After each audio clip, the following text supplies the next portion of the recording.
So yesterday I had you write an in-class essay for Walden.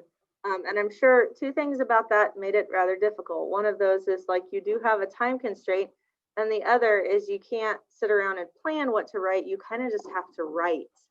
And that's difficult, but it's actually a skill that you're going to use very frequently, both in composition next year and there are some really helpful real life situations in which you just need to be able to do that kind of thing quickly. Not write an essay, I mean, but write a piece of writing within a very close set time frame and be as detailed as possible.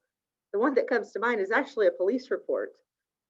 Police reports, they ask you to write them in front of them with all of the details. So it's a real thing.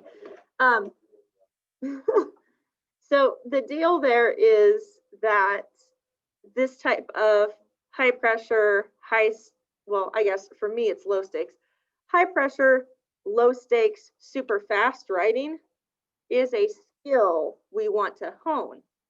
This is also what's going to help you with like short answers and essays on your tests as well.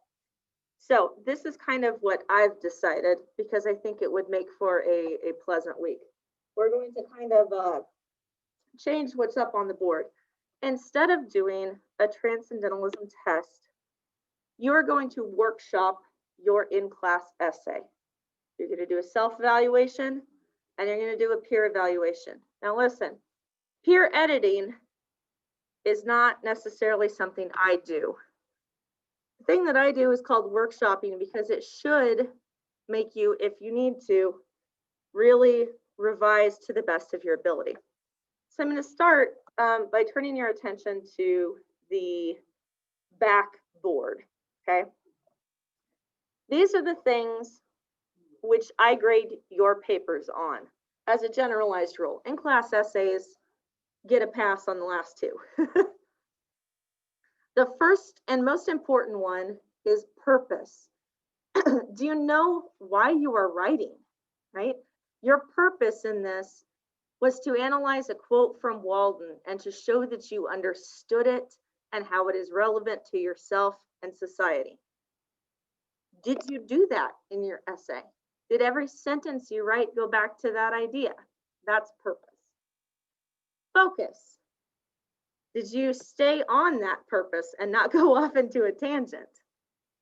That's also a pretty important thing. Development. Did you give specific examples instead of saying everybody thinks this way or everybody feels this way or one time somebody I know did this thing? Or did you try to think of a specific and make it clear? Organization. Is it broken up into paragraphs? Do each of those paragraphs have their own ideas within the paragraph? Do they start with topic sentences? That goes back to purpose. Tone and style. Did it turn into a rant? Is the tone appropriate for the assignment? Which is basically just conversational with this one, right? Like you're talking about Walden. So a more informal tone is totally fine. But if you're writing a business proposal, I hope you don't start it with, "What up, my dude?" Especially if you don't know if you're talking to a dude or not. Like I don't want to hear "what up" to whom it may concern either. All right, the last one is editing and Mla style if it is a researched paper. Because this is not researched, except for your quote, which I'm not making you cite from the page it's from. There should be no need for an MLA works cited or in-text citations. However, it is good to go over editing at the end. But that's not mainly what I grade on. 75% of your grade are those first 4 sections. Purpose, focus, development, organization. 75%. The other 25% is tone and style and editing on any given assignment because it's more important that I understand what you're trying to say and what it means rather than being concerned about your commas but having a poorly organized essay. So what I've got here is a workshop for you. And it kind of gets at these sorts of questions, right? So the first one, does the writer begin with an interesting descriptive hook that grabs your attention? Where could they add detail? I realize this is you introducing your quote or introducing Walden. Like, how do you bring us into that intro? Oh, this is a book journal. I was looking, right.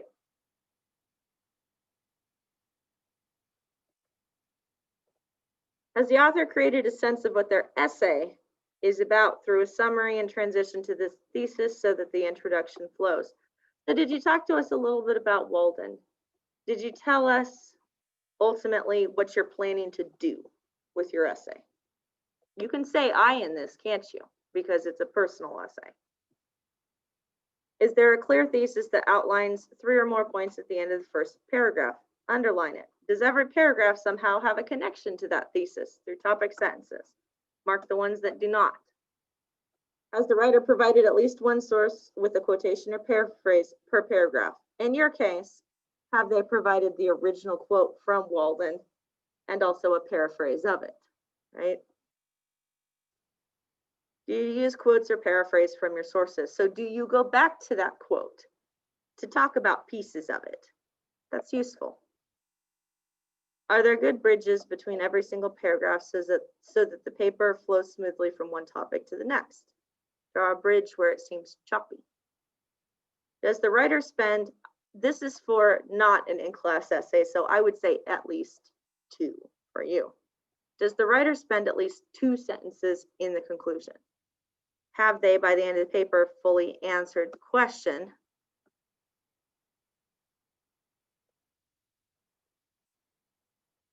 How is this quote significant to Walden, to me, and to society? If not, how can we do that? What do we like best about this paper? What is most confusing? Those are the kinds of things we are looking to figure out. All right. I am going to put this updated copy in here. I thought this was my blank workshop. I'm sorry about that. And so what you're going to do is you're going to get time to really edit Walden, your Walden essay. I want you to think through all of these things. You're allowed to ask me questions. You're allowed to ask other people questions. You are not allowed to spend the entire hour editing. You may have as much time as you want during this hour, or you can have as little time as you want. If you decide to use a little bit less time, I have some videos for the end of the hour of what I'm planning to do with the rest of the week instead of a transcendentalism test. I want you to pour yourself into this essay and making it worthy of an assessment. Does that make sense? I want you to treat it like it could be a test, if that makes sense. And so if you uploaded your copy yesterday, you are going to add to your submission your revised copy today. That is the only one I will grade. But I will look to see what changes between them to see how your workshop went for you. If you were gone and you only have one that you're going to be able to turn in, you can still do the workshop on your own time and turn it in before the end of the day. Remember, though, this essay isn't necessarily about it being perfect. It's about making sure you've answered the question. All right, so that's what we're going to do today. If you have not yet written the Walden essay, check out the assignment on Schoology. It gives you some possible quotable quotes that you can use. So pick one that you feel you understand. Also, for anybody who didn't love their quote that they used yesterday, or it didn't work out as well as they wanted it to, you have the opportunity to actually start from the ground up if you would prefer. If you're like, wow, I really feel like this is trash. Okay, first of all, don't be so hard on yourself, okay? Like, I'm sure it's not trash. You have something written down. But if you would like to use a quote that you feel you understand better because you know that'll go better for you, you're welcome to do so. All right. Walden, take 2. And then, as long as we can make this happen, make this work, I'm going to do this for our test instead of giving a transcendentalism and romanticism test. We are going to do some poetry this week. However, it is not going to be within the context of an exam.